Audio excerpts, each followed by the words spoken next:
Hello and welcome to today's FP Virtual Dialogue, taking a look at cryptocurrencies' impact on global finance and innovative efforts in the crypto space. My name is Maggie Lake, and it's my pleasure to be your host for today. The development and adoption of new financial technologies is unleashing transformative effects on global finance, with proponents suggesting that cryptocurrencies may be primed to lay a foundation for more inclusive economies. As these technologies rapidly advance, there is little doubt that they will continue to change and reshape the world of finance.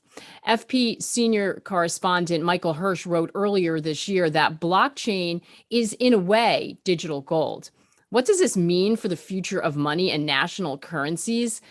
And how are governments trying to keep up with the growing adoption of cryptocurrencies? How will it change monetary policies? And what is needed in terms of collaboration between financial institutions and regulators and crypto innovators, for that fact, to help democratize global finance? These are just some of the exciting questions that we hope to examine this morning. So thank you all for tuning in, and a very big thanks to our partner, Square Inc., for helping us make this event possible. Before we get started, we want to make sure that we hear from you, our audience, and we have many of hundreds of people tuned in here as Zoom, as well as watching on our live streams on social media. We've reserved a portion of this event for questions from our global audience, and we know that you are going to have a lot when it comes to this topic. So here's how you can write to us. If you are on Zoom, click the Q&A button below and submit your questions. Please be sure to tell us your name and organization and where you're writing from. If you are joining us on the phone or watching the live screen, you can email us your questions. The address is events@foreignpolicy.com. And of course, we encourage you to chime in on social media. Be sure to use the hashtag OpenGlobalFinance.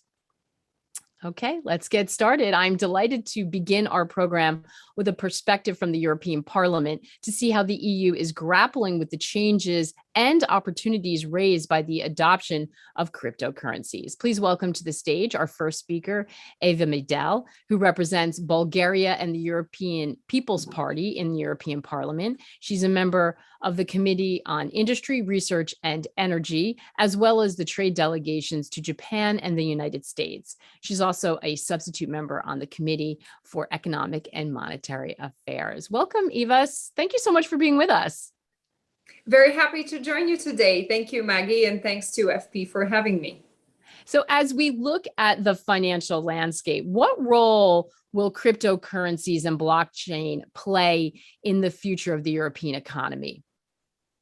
Well, so what we are trying to do is we want to look at pro-technology legislation. And as lawmakers, we want to regulate to the extent that we make sure we create simpler, safer, cheaper, and more trusted ecosystem with low barriers to entry. We certainly do not want to over-regulate and to, in a way, suffocate an inspirational industry in a way.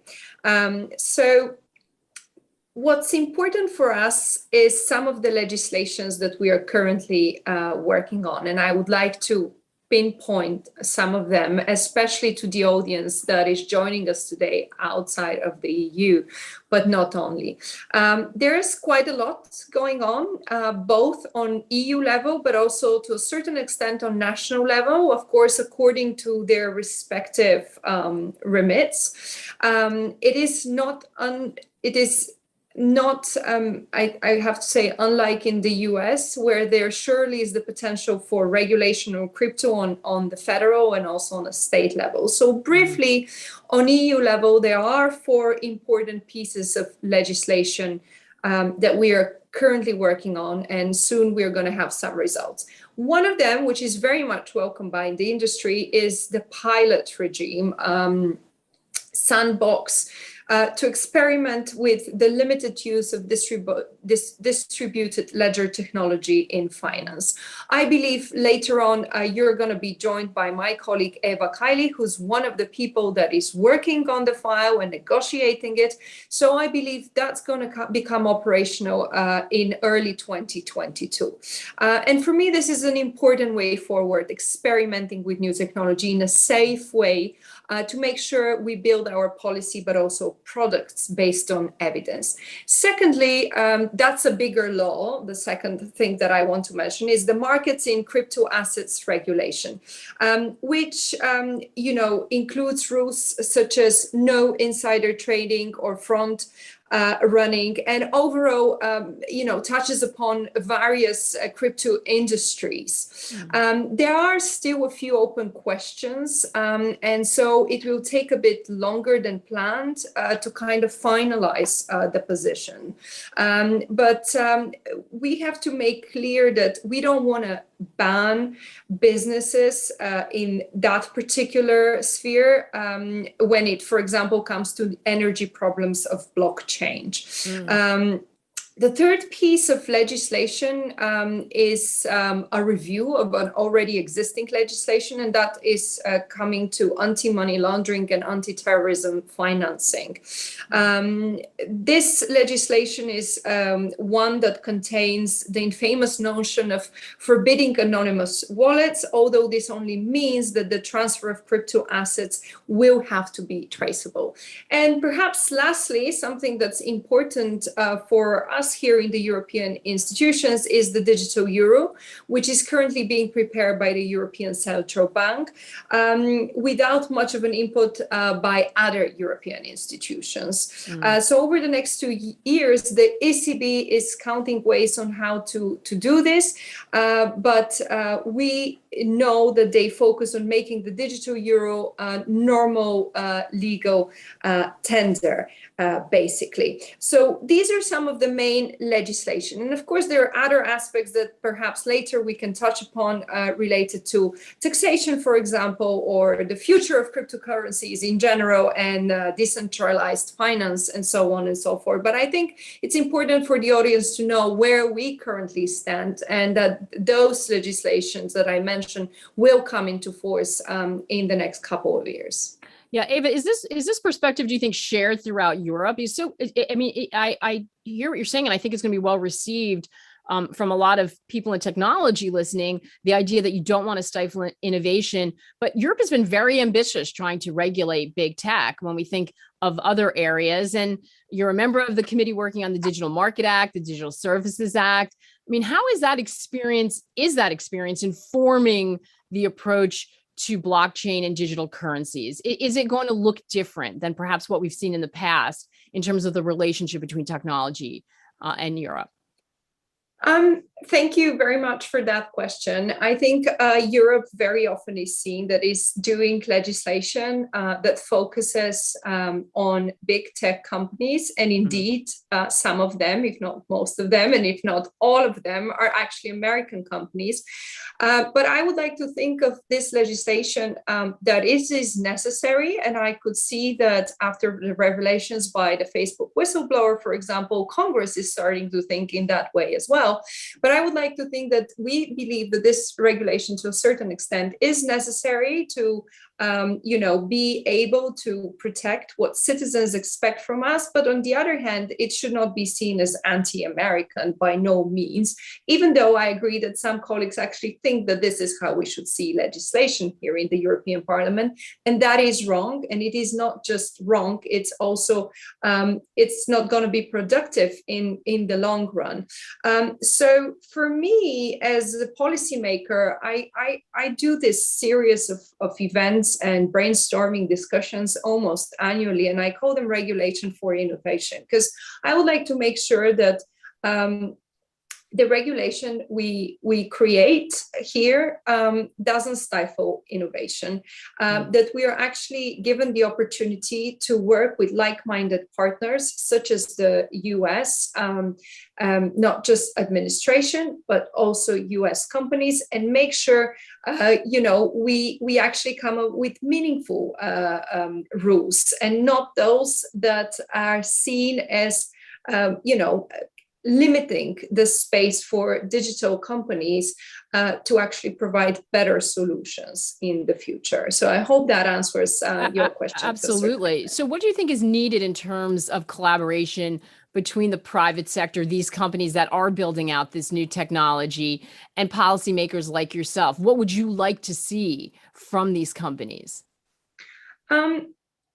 Well, so first of all, when it comes to crypto, I think there is largely still a lot of caution between European governments, but also even European institutions. So yes, we are working on legislation within the European institutions, but that has to be also taken on board by member states. And I think there is a lot to be done when it comes to public-private partnerships, and a lot to be done from the side of the tech companies themselves. And I'll give an example with the cybersecurity rules that we are currently crafting and reviewing. I mean, this is a great example of how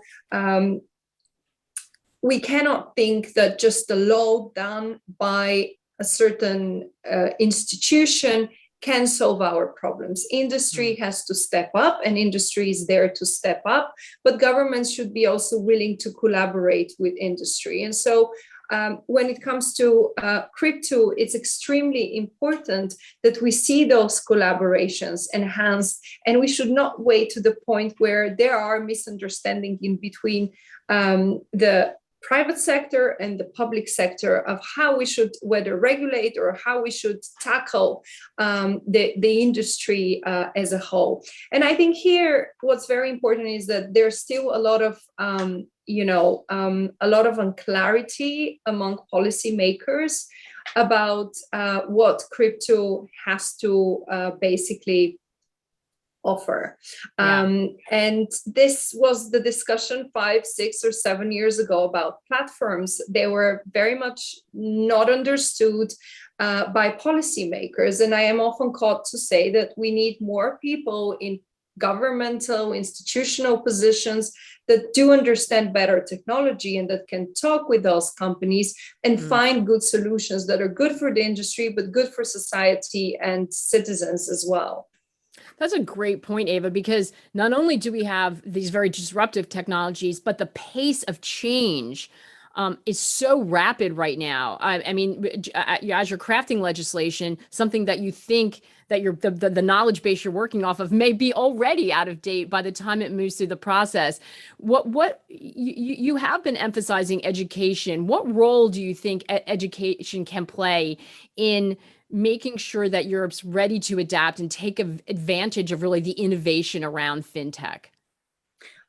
Thank you very much for that question. So I'm a very passionate proponent of, skills that are fit for the age of technology and the age of the new technological revolution, because I'm not talking the one about 10 or 15 years ago, but the one that's happening now and that's going to happen in a couple of years down the road.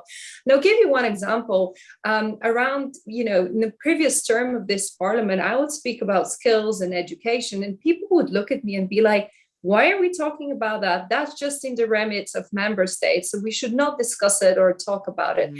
And now there's a total change, because now proactively commissioners, which is like the executive arm, the European Commission, talk about it proactively. There's much more awareness also on member states level, but it's still not enough, and it's still not where we want to get. So I like to say that education has to come it has to become this innovative education. And I know there are certain schools here and there, mainly in the US, that have a very innovative way of teaching. That's rare, but still, there are some steps made in the right direction, but the problem with education is it transforms way too slow to the demands out there. So there's so much work to be done, and we are definitely working in that direction. But still, if you want to have, all the thousands of experts you currently need in cybersecurity, for example, they're not there. So how can we make sure that all the topics we are talking about, including crypto today, provide the right trust when we don't have enough personnel, enough people, human power to protect us? And the same, in the same line of thought, this means that, whatever we've been working on in the education sector is still not, coming up with the right solutions today. So hopefully we'll make the system much more agile and much more prepared than it is today. But I understand it's very difficult. It is, if I may say, it's not sexy for policymakers to, reform educational system because they take long and they don't, win the next elections necessarily. But I hope there will be a change of mindset in policymakers, and we'll see a real shift in the way we take decisions in that field. I mean, it's critical. We have to, right? And we're not just talking about the education system. We have to educate ourselves, whether you're a policymaker, whether you're a participant, whether you're an investor, or a business leader. We all have to understand this space, which is why I'm so grateful for this panel today, because every time you dive in, you do learn more about it, and it is moving so rapidly. Last question for you. How important is the cooperation between the US and Europe? You mentioned this several times. How do you see that playing out, and is that critical? Because this is a cross-border issue. Yes, indeed. So I think it's absolutely critical. It's at least as critical, if not even more critical, if I can compare it to the previous subject on skills and education and prepared personnel.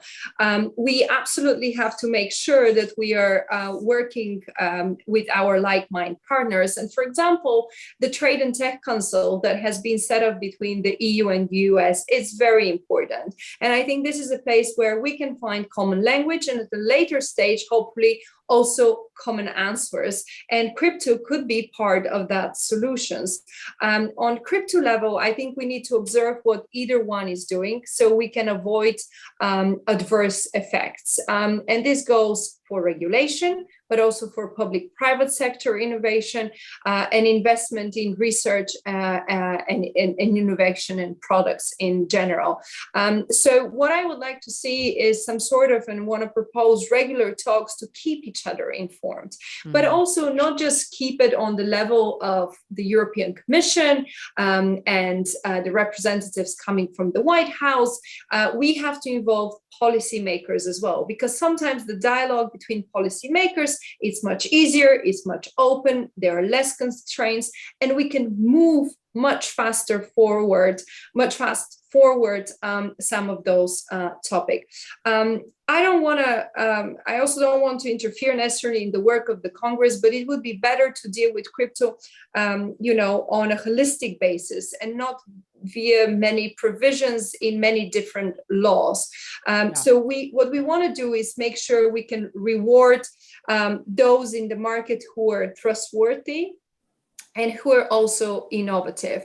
And I think lastly, perhaps, we all want a more expanded market for crypto that has to be safe, that has to be transparent, and it's easy to do it if we do it together between the EU and the US. Yes, it makes sense. Eva, fantastic. Thank you so much for taking the time to join us today and share those thoughts. We really appreciate it. Thank you.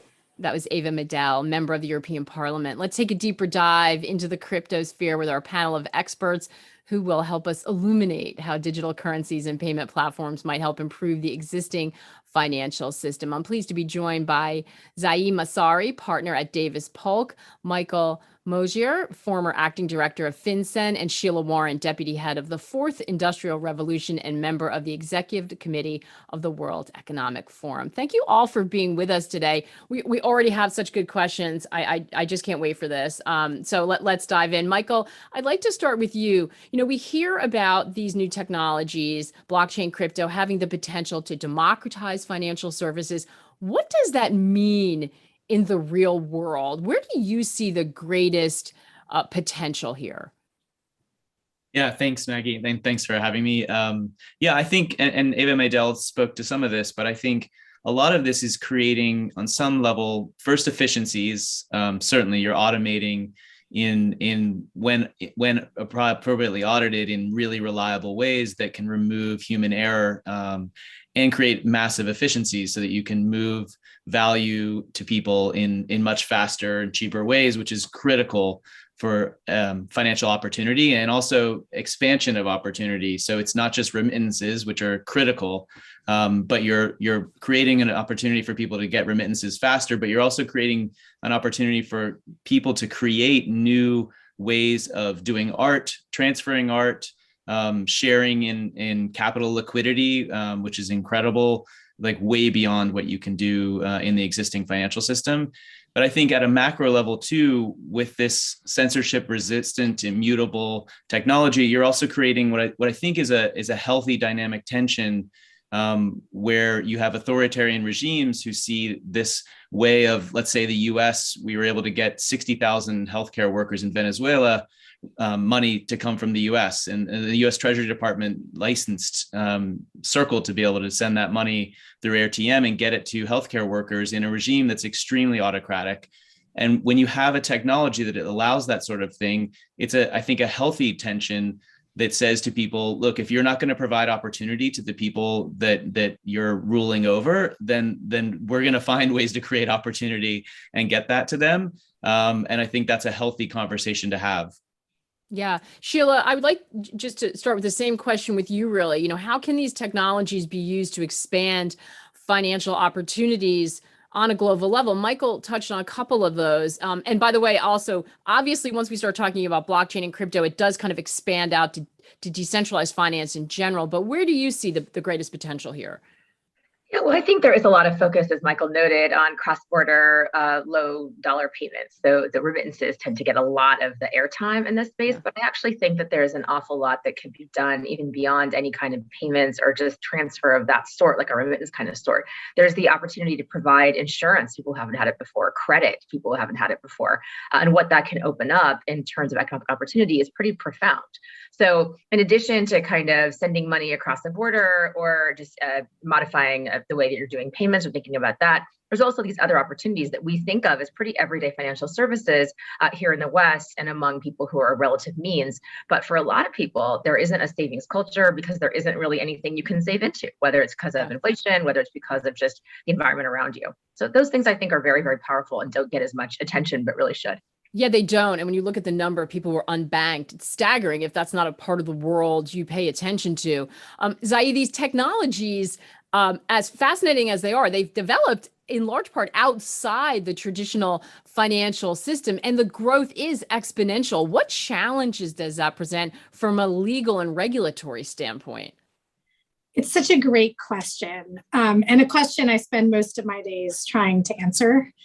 So clearly I'm not going to be able to give you a whole answer on this panel, but look, there are so many interesting, exciting legal questions that are raised by blockchain activities and cryptocurrency activities in general. And I think that's because crypto and blockchain have captured the imagination of not only sort of the technology developers, but also traditional financial services providers, as well as sort of retail markets and how they receive and expect to receive financial services. So what's amazing about crypto is that it raises questions entirely across the legal spectrum, right? So it's AML and counterterrorism financing concerns, questions about digital identity, questions about IP, and of course, all of the financial regulatory questions that I spend my time on, including financial stability, consumer protection, how should these new innovative products and services be regulated? Should they be regulated, and by whom? So I think I just answered your question with more questions, but I think that's where we're actually at. Well, I was going to joke and say, where do we start? I mean, it's such an enormous question. I totally fully understand that. But I think what was really important about your answer is that this speaks to the disruption that's possible because it has the ability to touch every one of these, very broad issues. I think shows the potential and the challenge at the same time, if that makes sense. I'm going to just start weaving some questions in because I think they're so good, and I'm so interested to hear what you say. If I give you one and it's not your lane, just let me know. And if anybody has the answer, because they're all hard. But this is from Jeremy Foote. Before we, meaning the U.S., had a national currency, the dollar, there were several competing currencies that were sponsored by local banks. Are we in a similar situation with the increasing number of cryptocurrencies now? If so, what factors will contribute to those that will survive in the long term? Or is there room for hundreds? I mean, Michael, this would be, it would be so contrary to what we've seen, right? We went from the number of fiat currencies shrinking as the Eurozone adopted the euro. Are we in a different situation now? Do you have a view on that question? Yeah, I think it's a great question, and we'll see as it goes, partly in how governments react. I think hearing from Eva Maydell in the beginning, you get a sense of where she stands, and also to your questions to her, that there's a divergence there and concern. And we saw this with DM and Libra, concerns from various governments as well. Mm-hmm. But I do think, it is a different world now. There's a transparency to public ledgers that weren't available when there were many competing currencies back in the day. And that's a pretty meaningful difference. And then there's a measure of technical interoperability and programmability to these that does allow you to use that transparency, but to also say, to Sheila's point, we want something that does this, this, and this, and someone wants it to do something a little bit different. This is creating liquidity in a different way. This one might even be creating privacy in a different way and establishing a measure of sort of counter-exploitative privacy in a way that also builds in auditability, and another does that in a very different way because it's so programmable. So I don't know that every project's going to survive and thrive, but there's sort of an explosion of creativity that seems quite positive, as long as we can get to a point of reliable standards of sort of safety, particularly from a cybersecurity and auditing standpoint of what the code does when I say auditing. Yeah, Sheila, Michael brings up a good point. Do we need to understand the sort of communities and the purpose of some of these technologies? And does the decentralized nature of it make it harder to have collaboration between the private sector and government or regulators or whoever may be trying to sort of figure out how this fits into the system? Well, those are a lot of questions, right? They are. I think I'll start with the beginning one. You can answer it. Yeah, I'll just kind of reply and build on what Michael was saying. These aren't monolithic. And so we tend to think of like, oh, if you pay for something in euros or pay for it in dollars, like, what does it really matter? It's more about where you are, right? But it does matter sometimes, because it matters depending on what the relative weight of those things to each other is, et cetera, the value.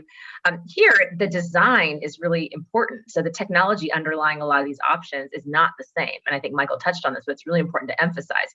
There are design choices that went into each of these different offerings, and those are predicated on solving a particular kind of problem, whether it's solving a problem of double spend, whether it's solving problems around the need for absolute privacy, whatever it might be. And the same thing is going to be true for central bank issued digital currencies, for privately issued digital currencies. They're all going to have design in the system. And so it's really important to focus on that. It's not just a monolithic opportunity where any one of them could win the battle, as it were, and be the survivor, right? It doesn't work that way. So I personally believe that technology should always start with a problem you're trying to solve, and you should be focusing very specifically on that. And I think to do that, you really do have to integrate what community needs are, both at an individual and collective level. So, and then I think over time, we're going to start seeing almost marketing happening to say, this is privacy coin. Some of this happens already. Yeah. This is the privacy coin. This is the fastest one, whatever it is, the cheapest. But I think you're right. It happens, but I don't think in the way that everyone understands, or it happens within a relatively small community, because I think for people who are paying attention, but a little bit outside that, you're right. It does seem like who's going to win, and certainly which one should I invest in, which one's going to be, or which one's going to blow up. I mean, it gets sort of, the conversation seems to be more around that. I think maybe Jai, you might be better to ask about the second part that I asked Sheila. If you could pick up on that, does the decentralized nature of this make it harder when it comes to figuring out how to do smart regulation around this? Yeah, it's a great question. The answer is probably. So look, I want to flip back just for a moment and make a point that I think is often confused and very confusing when said by regulators. Most money that we use in developed economies is private money, right? Our commercial bank deposits, the money that we hold in banks, is not issued by the government. That is issued by the private entities that are banks. They are very much regulated for that activity. But my point is really the idea of private money is not new and it's not unusual. In fact, it's most of what we use, at least in the United States, in the UK, and Europe for sure, right? So this idea that private money is somehow very strange is itself a strange idea. And then in terms of the regulation, right, I think there's been a lot of attention paid to the decentralized nature of the networks, right, on which these crypto assets are issued, recorded, and transferred. That is an important part of the regulation, but it's only a piece of it, right? I wholly agree with Sheila and Michael. You have to try to understand the legal and economic characteristics of the tokens to first try to think about how they should be regulated, right? And as Sheila was saying, euro are good for making payments in Europe, right? Not so much in the US. Dollars are good for making payments in the United States, not so much in Europe, and video arcade tokens are only good for playing video games at video arcades, not for making payments in the United States or Europe, right? And that's the same that we see in the crypto ecosystem. No, I hate that word. There are some tokens that are good for playing video games. There are some tokens that are good for making payments. And the regulation of those two should follow the legal and economic realities, not the fact that they're on blockchains, though, of course, that adds to the complexity. Yeah, that is absolutely fantastic. And thank you for clarifying that point about money, because I don't think we think about it like that. And by the way, it answers a question from Peter that was asking, private cryptocurrency versus state issue crypto and the consequent impact on the global financial system. I think it's sort of trying to understand the private money versus state. Michael, the conversation tends to be very extreme when we're talking about this. People either, and I'm so happy that all of you are filling in the gap. People either think it's the future and it's going to upend everything, and we see mayors of major cities now saying they want to get paid in Bitcoin and hanging the flag out for the crypto business. And then the other extreme, where senators or policymakers believe it's dangerous, it needs to be policed and cracked down on. How can we begin? Is that complicating efforts? I mean, the answer is yes, but how can we begin to create a framework that will provide ground rules? Is there a way to break through that noise? Yeah, I think so. I think there is. There has to be if we're going to advance innovation and opportunity for people. And I think part of that is going to be getting a better handle across the spectrum of what's actually capable with the technology on the one hand, and also what does it really do. I think part of it is there's a sense that there's a lot of moving pieces really fast. Like we've gone from carriages to horseless carriages, and there's a combustible engine and a lot of moving parts. And I think the sense of that is you open the hood and it's like, I have no idea. And candidly, I don't either, opening the hood of a car. But I think that's why it's important to put people together in sort of actually what I'd love to see is more a laboratory sort of context where people can see what it's like if you code this in a smart contract. This is what happens. This is what can go wrong. This is how we know it can't go wrong. In the same way that sort of the early red flag laws, when cars came out, you had a guy with a red flag that had to walk in front of it, and it could go 2 miles an hour in the city and 4 miles an hour in the country, and utterly undermined the innovation. But it kept it super safe. And then as people got a better understanding of like, here's what a combustible engine does, here's how you can know that it's not going to explode. You actually had to have two mechanics with you at all times too, because it was applying an old steam engine rule.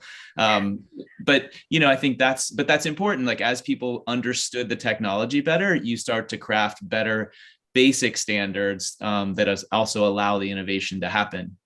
Yeah, we have a great question. Sheila, I don't see if you feel like tackling this one, but I think it's important. It's from Leah. You're talking about regulation collaboration focused on cryptocurrencies, DeFi developed by private companies. What about cryptocurrencies or DeFi developed by anonymous teams? It gets back to that sort of decentralized nature of it.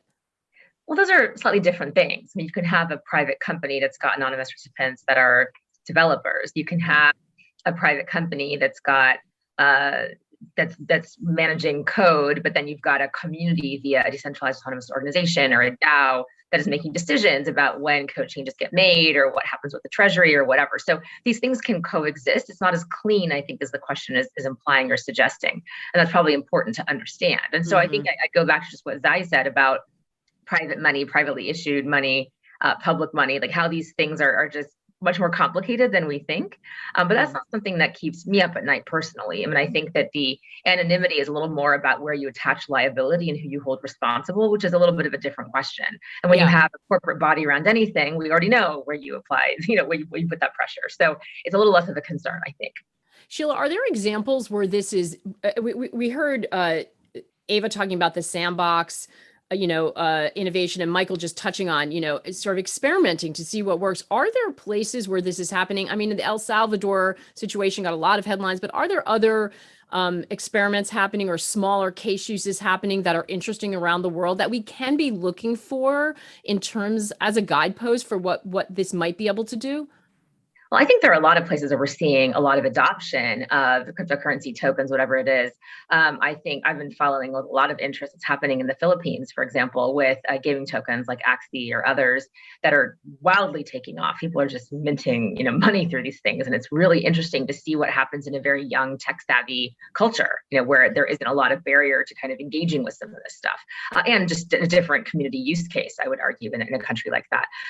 I also think in terms of regulation experimentation, Bermuda had a really interesting experiment they were running that now has led to codified regulations and laws there that are intended to be very safe, but also innovative, crypto innovation friendly, let's put it, which I think is a different thing from crypto friendly, like just as a general matter, but crypto innovation friendly, to say, come here, experiment, we're going to be open, we're going to let you kind of, kick the tires on things with us and find out what's going on. And there are other places that are open to that as well. So I think there are a number of examples around the world, often in either smaller jurisdictions or in kind of high growth economies that are looking for ways to help their population who's highly digitally literate, sort of basically enter into these systems and create the opportunities for themselves, which I think are ones to watch for sure. So regulation tends to lag in the best of times, but the rapid pace of innovation happening in this market, I think, presents a particular challenge. And if you layer on that, the lack of education or understanding on the part of some policymakers, Ava touched on this as a hurdle and something that they're grappling with. What do you see as the main obstacle standing in the way of more widespread adoption or movement on regulation and the legal framework, and then more widespread adoption? Not everything that's needed, but can you help us prioritize a little bit? Yeah, it's again a really good question that we could spend an entire hour on. Look, I've been a financial regulatory for a while. I have to say the challenges presented by DeFi and other crypto activity to policymakers and regulators are among the hardest challenges I've seen, right? Because the technology and the way that cryptocurrencies are used and the way these underlying protocols are used fundamentally changes who is doing what kinds of activities, right? I think one way to put it is we're really starting to see disintermediation of financial services, I think for the first time in any meaningful way.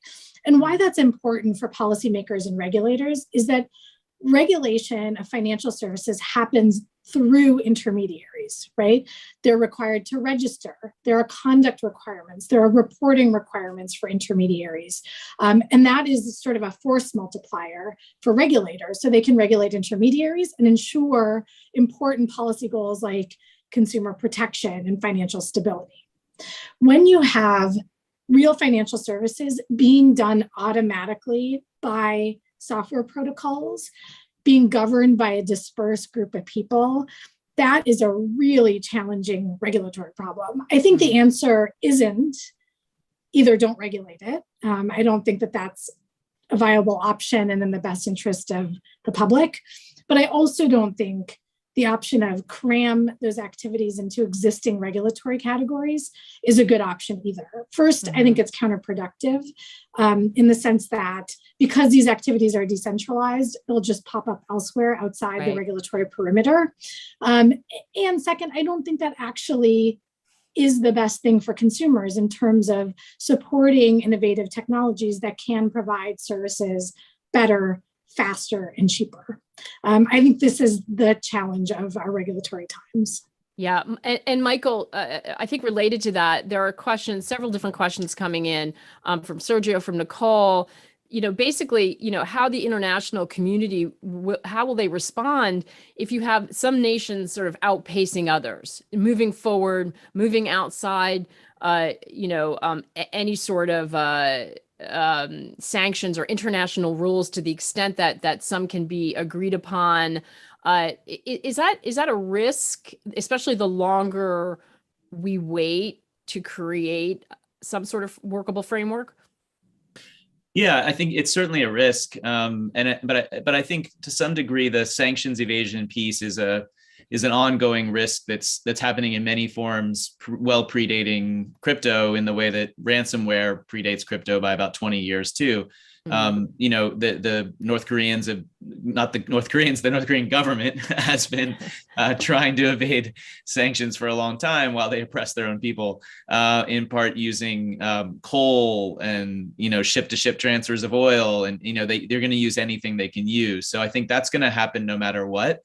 I think what part of this is that there's a transparency to it that actually improves the ability to see how flows are happening.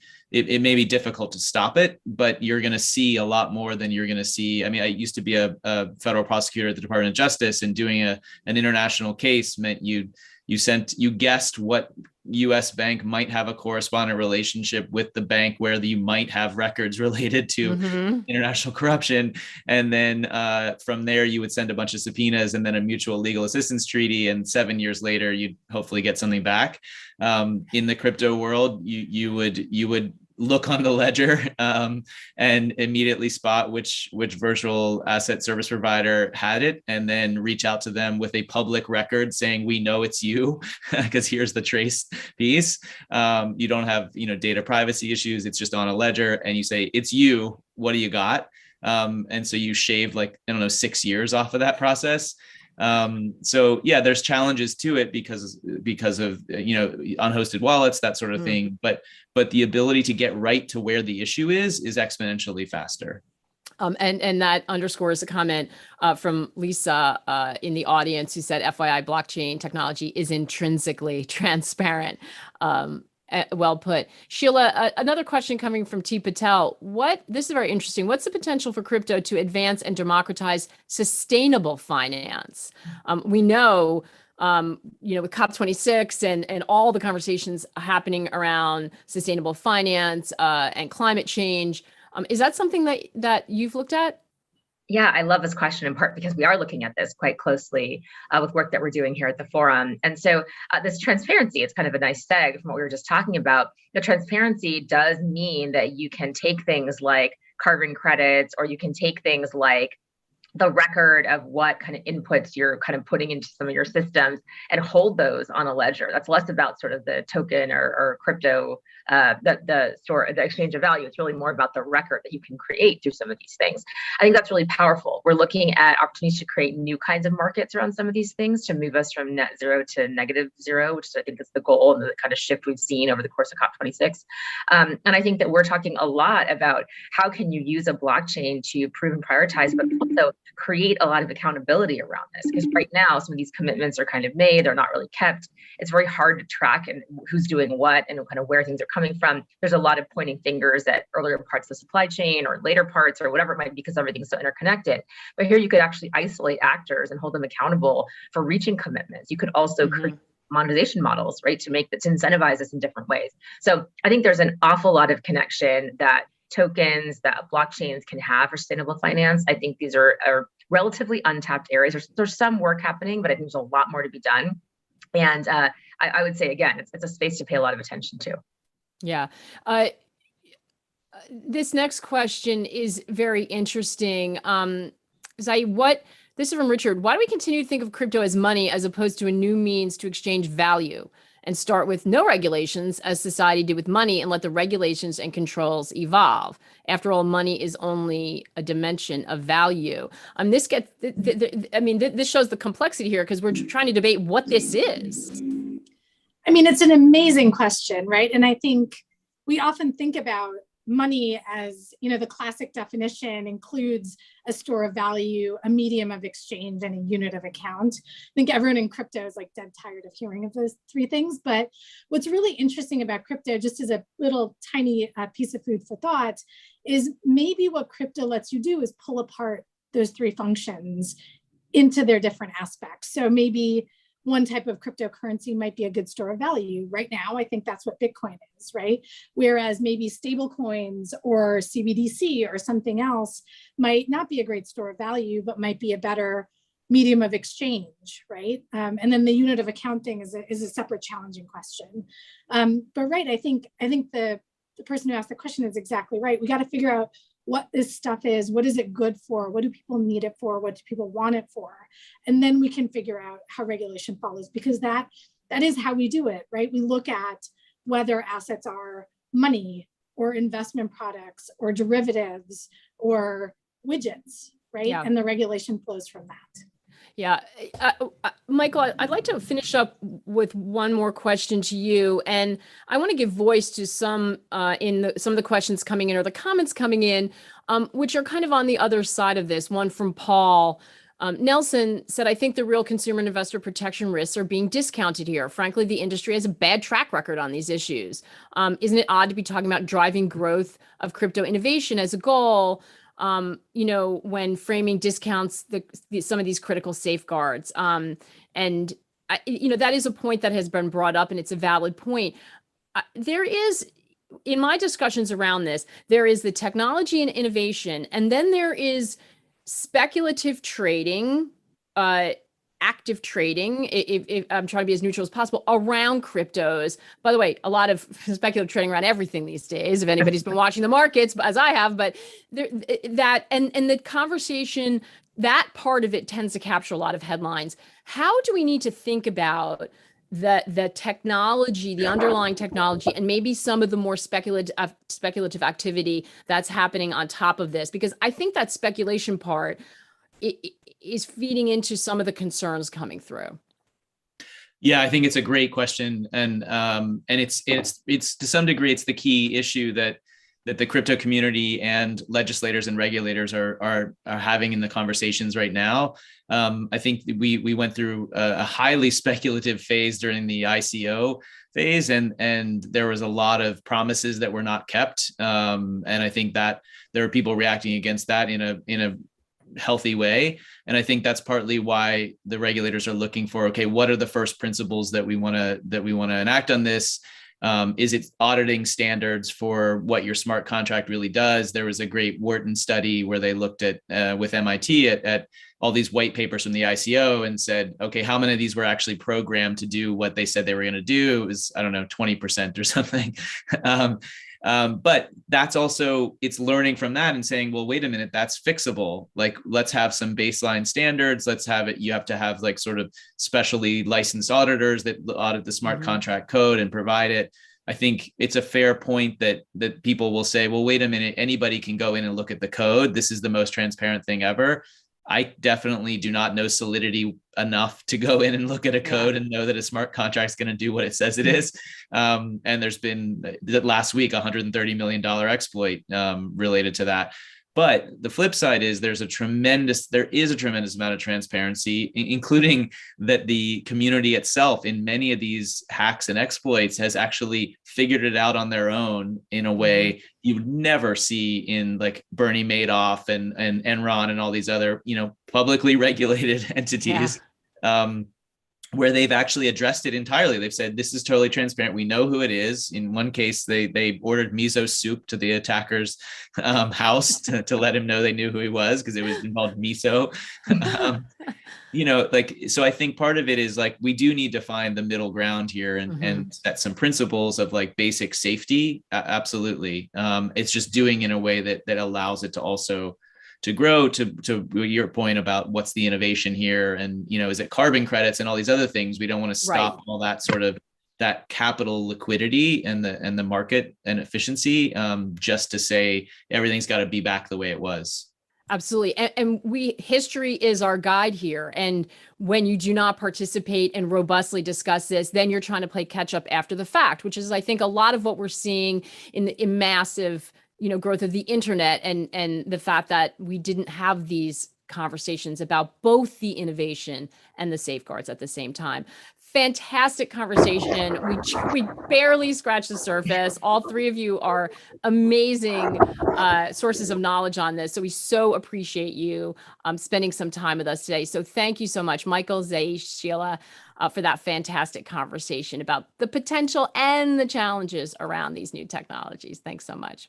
Now, to help us explore some ideas further and examine what these developments and innovations mean for commerce, I'm pleased to introduce to the virtual stage Julie Stitzel, head of Bitcoin policy at Cash App. Julie, it's great to see you. Great to see you too, Maggie.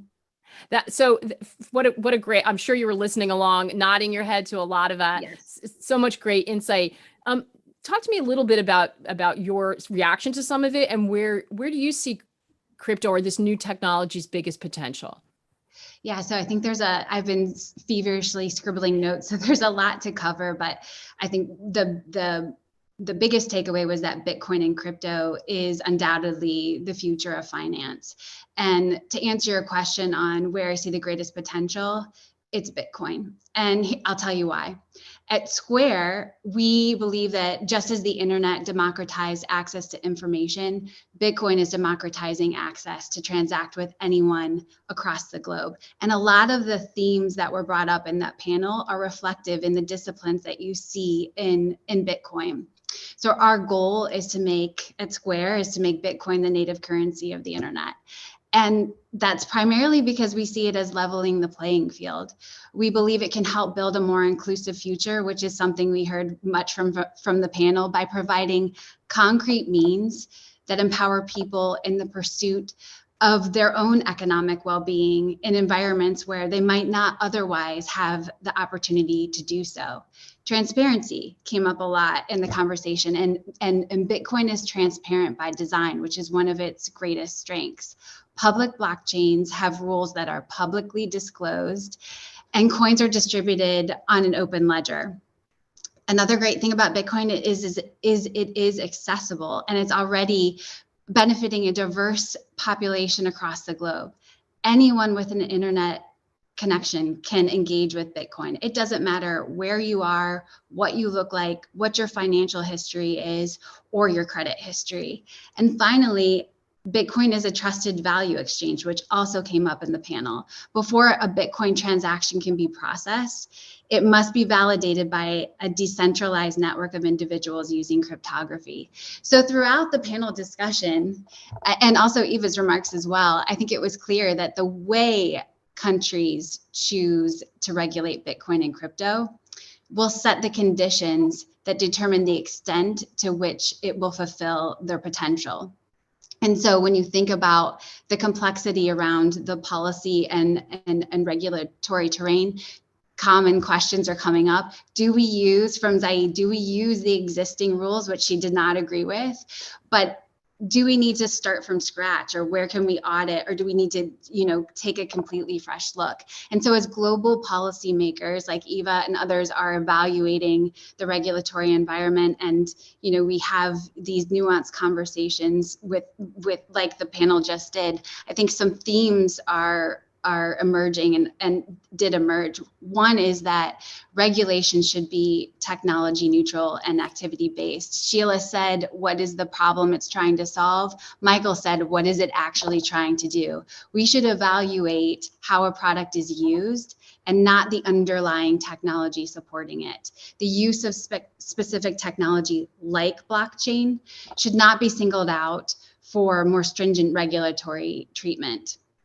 A second theme or takeaway was that regulation should not impact the critical development of new technology. Right now, we have brilliant minds who are building on top of Bitcoin and crypto. The Lightning Network, for example, will allow us and individuals to transact more seamlessly, and it will positively impact their everyday lives. And finally, this was a very strong theme that I heard from the panel, and that is that regulators should establish frameworks that permit a careful experimentation, that provide the opportunities for firms to show the merits of Bitcoin and crypto, while regulators and policymakers have the ability to familiarize themselves with how this is actually benefiting consumers. And so it's such an interesting time to be in this space. And if, just for folks who are tuning in, if you are a developer or if you are a designer and you are working on Bitcoin or crypto, thank you for helping us build a more financially inclusive future. For the regulators who might be tuning in and trying to wrap their minds around what is actually happening in this space, to your point, Maggie, it's evolving so quickly. Thank you for pursuing that education and for being thoughtful as you consider how you want to tackle this in your countries. And thanks to everyone for tuning in today. Square is just grateful to be a participant, and we hope that you will see us as a resource and a partner as we continue to build a more financially inclusive future. And Maggie, as always, thank you so much for your wonderful moderating skills. I'll send it back to you. Yeah, great. Thank you so much, Julie. And that's certainly my takeaway, is that collaboration and education is going to be critical as we tackle all of these questions. Julie, thanks so much. For the closing portion of our program, we have another perspective from Europe. Eva Kayali is a member of the European Parliament from Greece, and she has been working on the forefront of blockchain innovations and regulations in the European Union and the EU's strategy and progress towards becoming a global blockchain hub. She wasn't able to join us live this morning, but I did have the chance to sit down with her earlier this week. And the first question I posed to her is, what kind of potential do these technologies have? Can cryptocurrencies contribute, as we've heard from some of our guests, to a more equitable financial system? Let's hear what Eva had to say.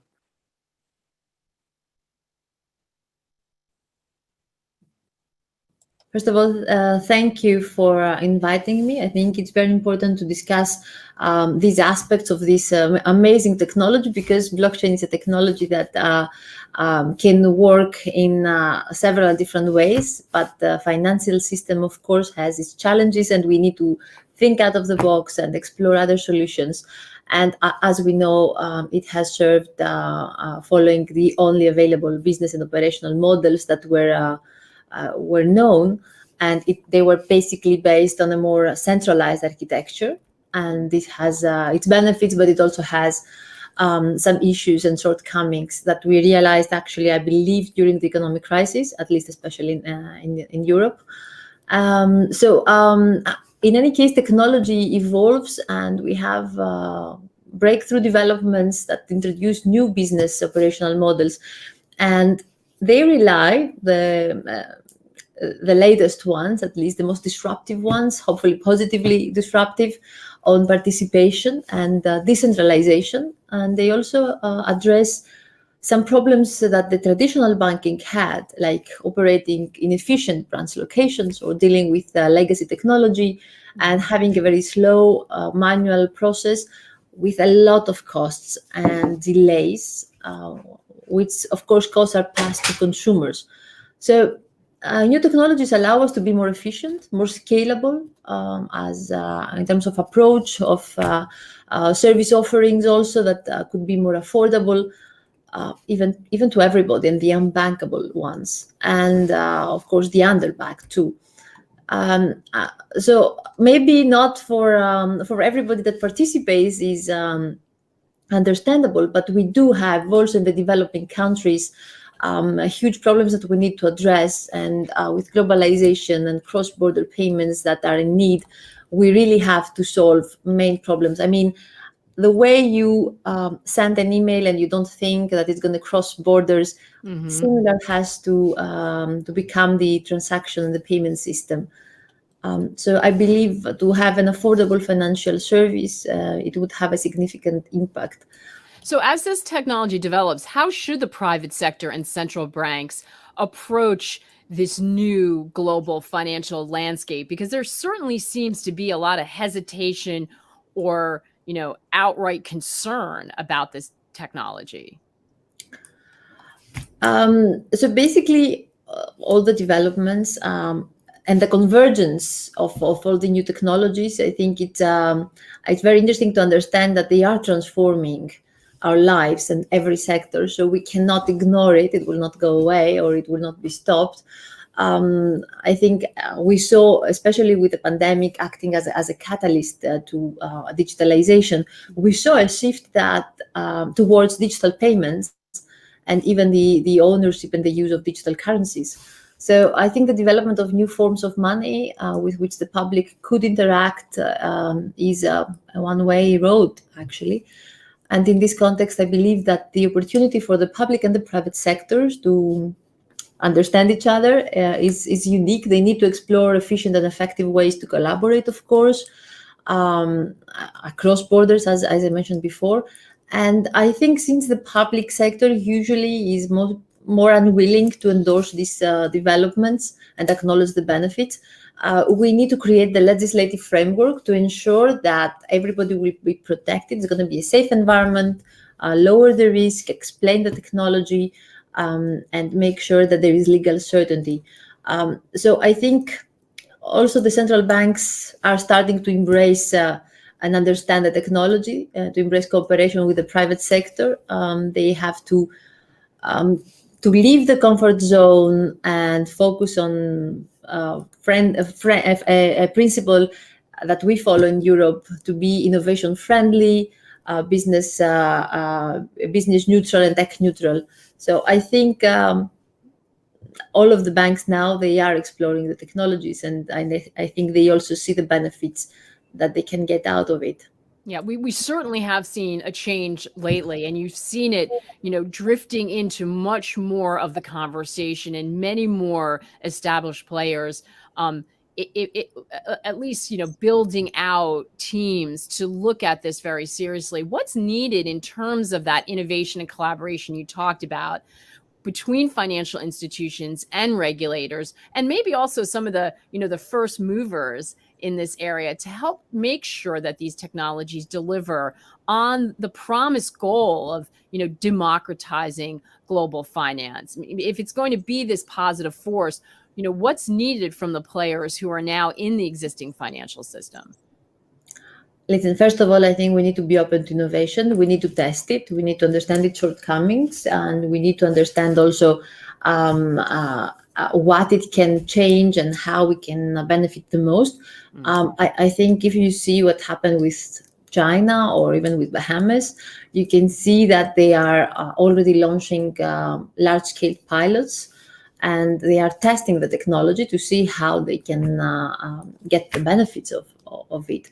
I think also in Bahamas, they have started to launch a CBDC. So this would be very interesting, because we talk at the governmental level. And then on the other hand, we have private initiatives on stable coins that they are trying to understand and to reduce the volatility that we see of the cryptocurrency space. So I think we need to follow and adjust very fast and very smart, but we can definitely create sandboxes in order to see the limits and to see the benefits that we can get. We actually do that in Europe. We are now concluding. I was the rapporteur from the Social Democrats, a sandbox for the first time at the European level to test the DLT technologies and to make sure that we can issue bonds on DLT, and we can allow also SMEs to participate in a safe environment. I think this is the way forward. Mhm. Can decentralization and regulation coexist, or is this one of the big questions that needs to be answered? Um, I think that of course they can coexist. It depends again of why and when you're using specific business models. And I mean, when we heard about the blockchain technology, most of the people, at least I met, they thought it was the solution to every problem. Yeah.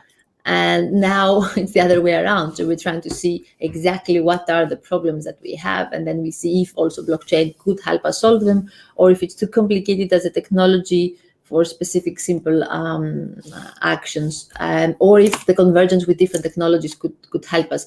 So I think it depends on the design and the architecture. Sometimes actually we had a small pilots in Europe, and in some cases it didn't work well, exactly because it's not very flexible as a technology to change, especially if you want a decentralized model. So we needed to rethink again how to design and in which field we can use it the most. But also the difference that perhaps we have is that we also lack digitalization in other aspects. To accelerate the use of this technology, we need to have a digital identity. So to ensure that things could happen in a safe way, we need to make sure that we can follow through and we can have accreditation, verification, we can have interoperability of the systems. These are issues that we have to solve. But again, it depends on the business model. Yeah, absolutely. And these are issues that are going to come up, by the way, in this wave of digitalization, regardless of what you're talking about. And this is, as you say, during the pandemic, this accelerated. And so we're sort of on the cusp of that in so many different areas. You brought up emerging markets before, and I think that's so important. That's one of the things I know that's talked about a lot. How can this technology, in your mind, be used to promote empowerment and equality, especially in those areas that are in such desperate need of increased economic opportunity? Okay, that's a very nice question, because I think it goes to the core of the technology, the philosophy around it. I think the financial services has always been an industry that basically it's a keen technology adopter usually when those technologies have offered solutions to deal with a lot of vast data volumes and gained operational advantages. But today, fintech is a regular part of our lives, and it drives innovation in the industry, utilizing blockchain, DLT, AI, data management in several occasions. So if you consider that it can collect and analyze massive data sets to better target consumer groups and give more opportunities and avoid pitfalls, it could be interesting, because you can use it for data management and AI. Then you can use integrate services from multiple sources into one single offering, custom to the needs of each individual through the APIs. You can have better digitalizing transactions for more straightforward and less expensive payments. I think in the end, it can be used to empower communities. It can be used to give us more control of our data. You can revoke access to by using different keys. If you have your data on blockchain, you can revoke access of a third party. So it gives you better control. You can have more transparency, and this can be ensured. And of course, during the crisis, we saw a lack of respect to the system, a lack of trust in general. So I think it can advance trust, which is core to succeed. What you said. So if it improves and accelerates financial inclusion, digital trade, payment efficiency, then definitely it would allow more people to participate, especially the vulnerable groups and the SMEs, for financing, and also to expand their opportunities to create new businesses. Which is so key to the global economy, not just for countries, but to the overall economy. What do you think needs to happen at this point in order for us to really unlock this potential? What's a priority for you? Well, as I said, the problems we have and the shortcomings of the technology is is also interoperability and legal certainty, because we have volatility or we don't have systems that are ready to embrace this technology. So I believe at the governmental level, we have to create sandboxes in order to test it and so that we are trying to see the benefits for citizens, especially. And if we change this mentality and our approach, I believe this is the main issue that would allow and unlock all the potential for blockchain technology.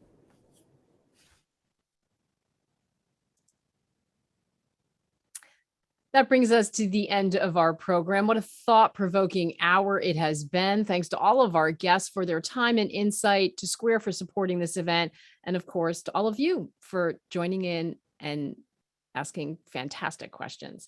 A full recording of this event will be available shortly on FP's event page. If this dialogue has piqued your interest, I encourage you to dive into FP's Future of Money. It's a new series of power maps by FP Analytics. It's a fascinating and comprehensive look at the forces shaping the global financial landscape. Now, as we mentioned, we've only scratched the surface here today. So to learn more, you can visit foreignpolicy.com/power maps.